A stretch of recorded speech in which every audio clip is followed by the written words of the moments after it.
آب میگردد دلت از بحر آب زندگی.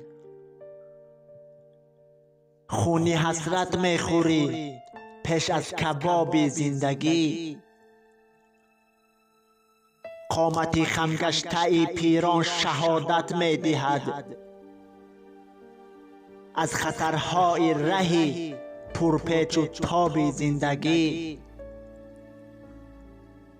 روزگار غار است گویند مثل ماره میگزد، هیچ سر پیدا نسازد سر حساب زندگی.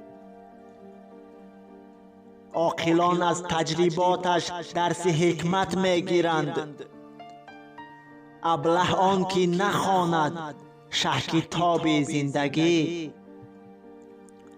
زندگان بر مردرگی زندگی ژولیده اند،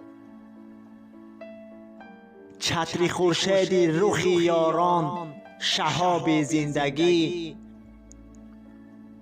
تا دم باشد غم باشد که ناآرام ما، مرگ آخر می شود داروی خواب زندگی.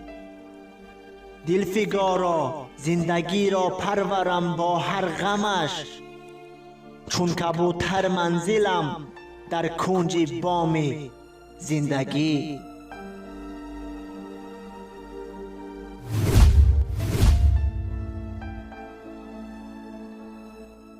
دوستان عزیز، برای پیشرفت کار ما حتما در شبکه ما اعضا شوید، یعنی که پادپیس کنید و نوارهای ما را باشد بهاگذاری کرده و دوستان خودتان پهن کنید و حتما البته که یگان شعر و غزل را دانید حتما در کامنتاری نویسید.